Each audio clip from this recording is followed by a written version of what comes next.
Good evening everyone, welcome to this market analysis video जहां पे हम डिस्कस करेंगे कि कल निफ्टी में क्या होगा, बैंक निफ्टी में क्या हो सकता है, स्टॉक्स कौन से अच्छे ट्रेड करने के लिए। उसके पहले आप सबको थैंक यू बोलना चाहूंगा उस गोल्ड बटन के लिए, क्योंकि मैं एक डेडिकेटेड वीडियो बना नहीं पाया। इसके लिए सब लोग बनाते हैं, टाइम ही नहीं मिला चीजों में। But thank you so much सारे सब्सक्राइबर्स को, आपके घर में गोल्ड बटन आ गई है। सेलोटेन वहां पे थी, कोई अपडेट ही नहीं कहता। चलो अब स्टार्ट करते हैं इस वीडियो को। इस वीडियो को स्टार्ट करने के पहले एक बहुत बड़ी इन्फॉर्मेशन देने की, एक बहुत अच्छी स्ट्रैटेजी मैंने शेयर करी है। शायद आपने देखी नहीं होगी, देखी होगी तो आपको पता होगा कि स्ट्रैटेजी बहुत जबरदस्त है, उसको जरूर देखना। मार्केट अगर गैप अप गैप डाउन खुलता है तो अपने पास कोई प्लान नहीं होता।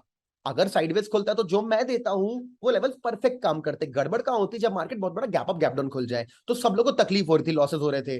तो मैंने एक ऐसी स्ट्रैटेजी दे दी, अगर गैप अप गैप डाउन हो जाए तो मेरा सारा होमवर्क साइड में कर दो, निफ्टी बैंक निफ्टी को लेकर के ये वाली स्ट्रैटेजी को फॉलो करो। अगर गैप अप नहीं खुलता गैप डाउन तो जो मैंने बताया आप उसको फॉलो करो। अब आपके पास दो तरीके हैं, एक तो एनालिसिस फॉलो करना, पक्का काम करेगा अगर मार्केट साइडवेज खुल रहा है तो। अगर market gap up gap down खुल के काम बिगाड़ दिया, आपका होमवर्क को मेरा होमवर्क खराब कर दिया, तो follow this gap strategy, that will definitely give you great returns. उसमें कुछ क्वेश्चंस थे आप लोगों के कि बैंक निफ्टी के लिए क्या करना है। कुछ नहीं यार, निफ्टी के लिए 250 पॉइंट था तो बैंक निफ्टी के लिए 500 पॉइंट है, ठीक है। बस यही डिफरेंस है, बाकी सेम बैंक निफ्टी में भी नंबर्स फॉलो कर रहे हैं और कुछ भी नहीं। इंट्राडे में काम भी करेगी।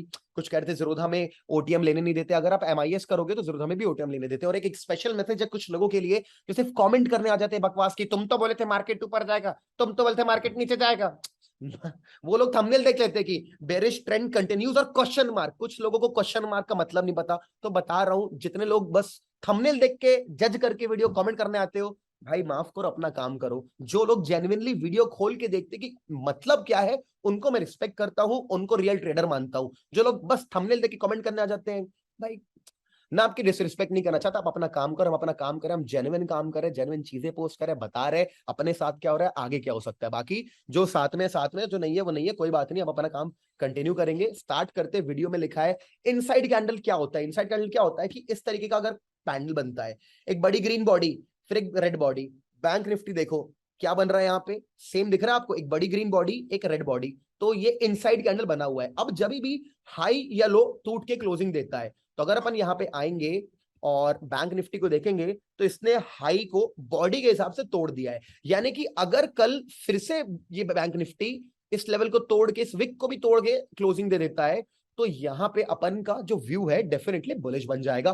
कौन? अनीश सिंह ठाकुर नहीं कह रहा है भाई, बूमिंग बुल्स नहीं कह रहा है, ये टेक्निकल एनालिसिस के लॉज होते हैं, उनके प्रिंसिपल्स होते हैं। तो as per that bank Nifty ने आज ये ब्रेकआउट कर दिया है। तो लेट अस सी, अपन जब तक कि इस रेंज के अंदर है हम कुछ भी नहीं कह सकते, बट मेरे हिसाब से बॉडी के हिसाब से निकल गए तो हो सकता है कल का दिन बुलिश हो। बुलिश होगा तो बुलिश ट्रेड लेंगे, बेरिश होगा तो बेरिश ट्रेड लेंगे। वो कैसे स्टार्ट करते हैं, will come back to Nifty and Nifty पे आएंगे।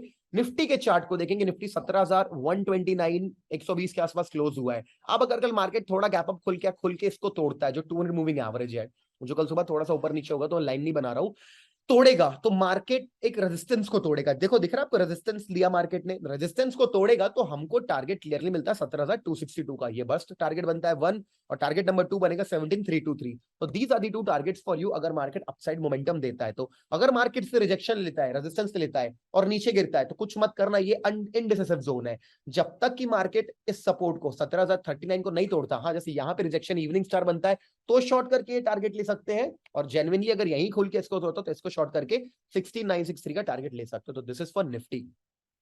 बैंक निफ्टी पे आते हैं तो इसके छोटे टाइम फ्रेम पे आना पड़ेगा, छोटे टाइम फ्रेम पे आएंगे तो मालूम चलेगा।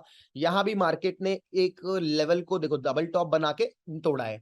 अब ये इस इनडिसिसिव जोन के अंदर फंसा हुआ है। अगर इस 39268 के ऊपर क्लोजिंग देगा तो 39604 अपन टारगेट ट्राई कर सकते हैं, देख रहा आपको। और अगर मार्केट यहां से वापस से खुल के इसे तोड़ता है तो this is going to be our first target, 38,638 and 38,288। तो this for bank Nifty. Stock simple choose करने चाहिए जहां पे बोथ साइड पोटेंशियल हो, इंट्राडे ट्रेडर्स का काम है।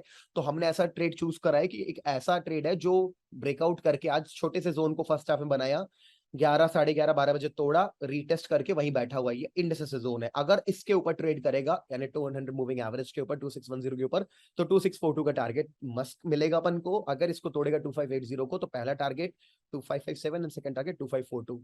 एचडीएफसी बैंक नहीं, सिर्फ एचडीएफसी 200 मूविंग एवरेज के पास जाके कंसोलिडेट कर रहे हैं। अगर तोड़ता है रेजिस्टेंस 2315 को तो 2332 और 2353 टारगेट्स है। अगर इस स्मॉल डॉट लाइन को नहीं संभाल पाता, तोड़ देता है, तो क्विकली अपन 2272 और 2246 को ट्राई कर सकते हैं। बर्जर पेंट्स की बात करते क्योंकि ये और भी स्टॉक्स थे, बट कई कई स्टॉक क्या शुरुआत में बहुत बड़े मोमेंटम देते थे, दिन भर स्मॉल बॉडी बनाते थे, तो चूज करके मैंने दिया है।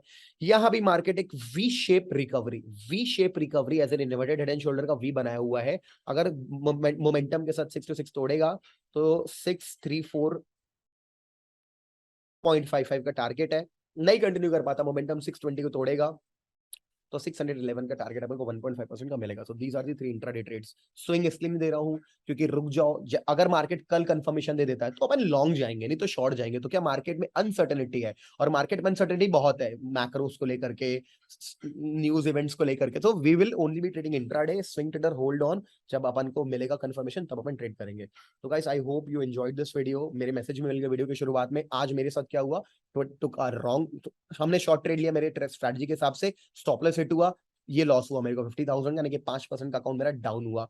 इक्विटी वाला अकाउंट 5,000 डाउन हुआ, 3 लाख के अकाउंट, मतलब कि लेस देन 2-3% के आसपास, 2% के आसपास उसमें लॉस हुआ। तो ये रिस्क मैनेजमेंट होता है। अभी देखो, trading is not everyday profit और everyday loss, it's taking good profits and taking good losses. This was a good loss. मेरी स्ट्रेटजी के हिसाब से अर्ली मॉर्निंग सेल आया था, लॉस हुआ क्योंकि ऑलरेडी 50 का हो गया, मैंने दोबारा ट्रेड नहीं लिया। एक ट्रेड और लिया था शुरुआत में अर्ली मॉर्निंग, वो तो 12,000 का लॉस था उसमें। तो 1.2% और 3.8% के दो लॉस हुए। दो स्टॉप लॉस अगर हो गए, मैं ट्रेड नहीं करता, अगर मैं करता तो प्रॉफिट कमाता, बट आज कमाता, अगले दिन ओवर ट्रेडिंग का शिकार बन जाता। तो मैंने 2 पे रोक दिया, मैंने लॉस एक्सेप्ट कर लिया। सक्सेसफुल ट्रेडर्स का एक क्वालिटी होता है, लॉस एक्सेप्ट करते हैं, अगले दिन आते हैं फ्रेश मूड से फिर ट्रेड करते हैं। तो this is the most important thing guys. So I hope you understand what is trading. It's not speculating कि भाई मेरे को पता है क्या होगा, किसी को कुछ नहीं पता कल क्या होगा, बट